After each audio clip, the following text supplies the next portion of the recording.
kelompok 1, nama saya Emma Sultika, NPM 192107-261. Halo, nama saya Nur Ajijah, NPM 192107-284. Hai, nama saya Nur Anissa, NPM 192107-83. Saya Nur Azmi, NPM 192107-285. Saya Rina Wakti, 192107-294. Saya Santi Aroyani, NPM 192107-298. Jadi saya akan menjelaskan yang pertama masyarakat prapasar. Pengertian masyarakat prapasar lebih menunjukkan pada aktivitas masyarakat yang masih sederhana dan aktivitas tersebut tidak terorganisir secara modern. Pertama, awalnya pertanian, masyarakat petani ini sering dibagi-bagi dalam jenis petani pengelompokan, seperti petani pengarap, petani kecil, dan petani besar. Terus selanjutnya ada munculnya perbudakan. Masyarakat kuno sangat tergantung dengan perbudakan. Budak menjadi tenaga pendorong yang menjamin pergerakan mekanisme ekonomi. Munculnya kekayaan dan kekuasaan. Terjadinya penumpukan kekayaan dan kekuasaan di dalam masyarakat. Hal ini disebabkan dalam setiap masyarakat terdapat surplus yang diambil dari alam sehingga organisasi ekonomi tidak hanya dapat mengatasi masalah produksi, bahkan sudah melebihi kebutuhan sekedar untuk mempertahankan hidup. Munculnya keadilan sosial. Perekonomian masyarakat pada saat itu mencari bentuk cara bagaimana masyarakat mengatur dirinya untuk dapat memenuhi kebutuhan ekonominya. Munculnya organisasi masyarakat manor. Organisasi masyarakat ini muncul pada abad pertengahan sebagai koneksi-koneksi ekonomi yang timbul dan akibat kehancuran politik. Kemudian dengan tidak adanya kesatuan mata uang dan hukum, penyakit dan peperangan menghabiskan penduduk pedesaan, orang terpaksa beralih pada organisasi yang paling defensif. Keharusan untuk mencukupi semua kebutuhan hidup menyebabkan timbulnya suatu organisasi yang baru. Dalam kehidupan manor, manusia diatur dalam tradisi dan jumlah peredaran uang yang sedikit sehingga sering disimpulkan seluruh perekonomian manor adalah suatu perekonomian alami yang disebabkan perekonomian ini tidak dapat tergantung dari perdagangan yang memerlukan peredaran uang. Di sini saya menjelaskan tentang guild. Guild merupakan kesatuan usaha atau istilah lainnya serikat pekerja.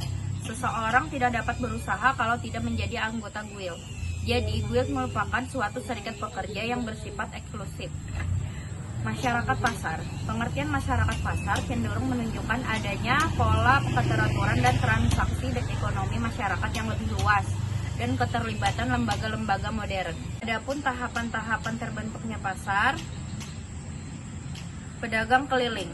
Pedagang keliling adalah rombongan kecil orang yang menjelajahi jalan-jalan. Orang Inggris pada waktu itu menyebut dengan pea powder, yang berasal dari kata peat powder, yang berarti kaki yang berdebu. Kebiasaan barang berdagangan penuh debu karena perjalanan yang melintas jalan-jalan yang berdebu. Sering peperangan menjadi sebab munculnya masyarakat ekonomi baru. Masyarakat ekonomi baru ini muncul dikarenakan kondisi yang tidak menentu, sehingga para pedagang membuat cara-cara hidup baru. Kemudian kebiasaan akhir peperangan berupa terjadinya kelompok penguasa yang menang menguasai kota dan kelompok penguasa yang kalah keluar dari kota. Timbulnya kekuatan nasional. Terjadinya perpecahan pemerintahan menyulitkan kehidupan perekonomian. Kemudian tuan tanah dan raja-raja bersatu untuk mendorong pertumbuhan pemerintahan pusat. Dan kemudian pemerintahan pusat ini bukan saja menciptakan kesatuan hukum dan ekonomi, tetapi juga memberikan dorongan yang langsung pada perdagangan dan industri. Eksplorasi, dorongan ekonomi lainnya yang disebabkan oleh adanya konsolidasi kekuatan politik, memunculkan gagasan resmi untuk mengadakan eksplorasi. Seperti Columbus dan Vasco da Gama melakukan pengembaraan bukanlah atas biaya sendiri sebagai pedagang, tetapi berlayar dengan kapal yang dibeli oleh kerajaan dan mendapat restu dari raja.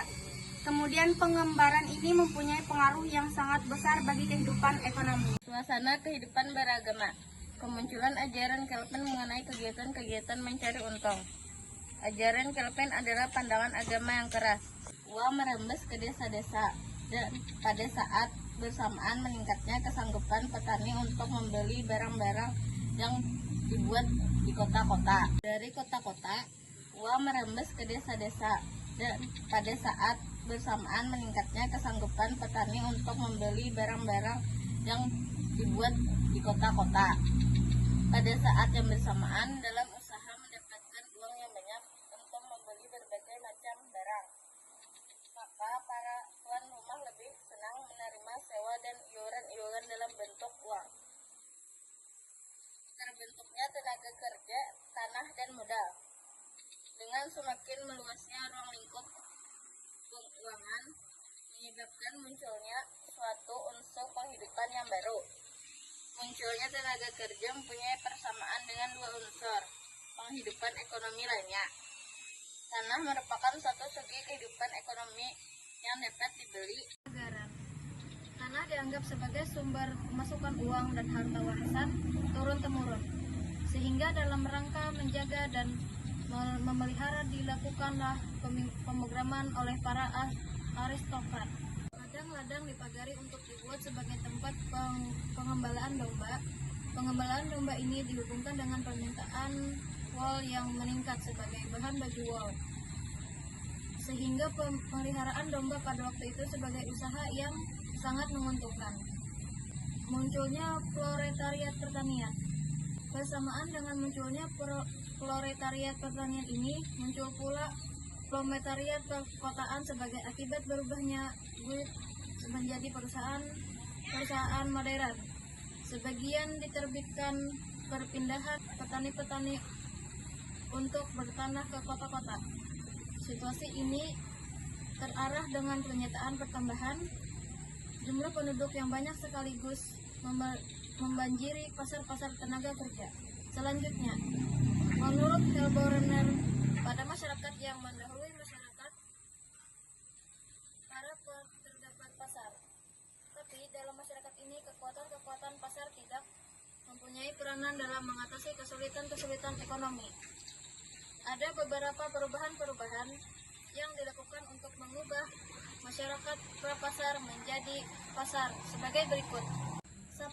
Perlu adanya pandangan baru tentang kegiatan ekonomi. 2. Pengulangan seluruh kehidupan ekonomi. 3. Kehidupan ekonomi harus diatur oleh kekuatan-kekuatan pasar, bukannya pemerintah penguasa. Sekian materi yang dapat kami sampaikan. Cukup sekian dan terima kasih. Wassalamualaikum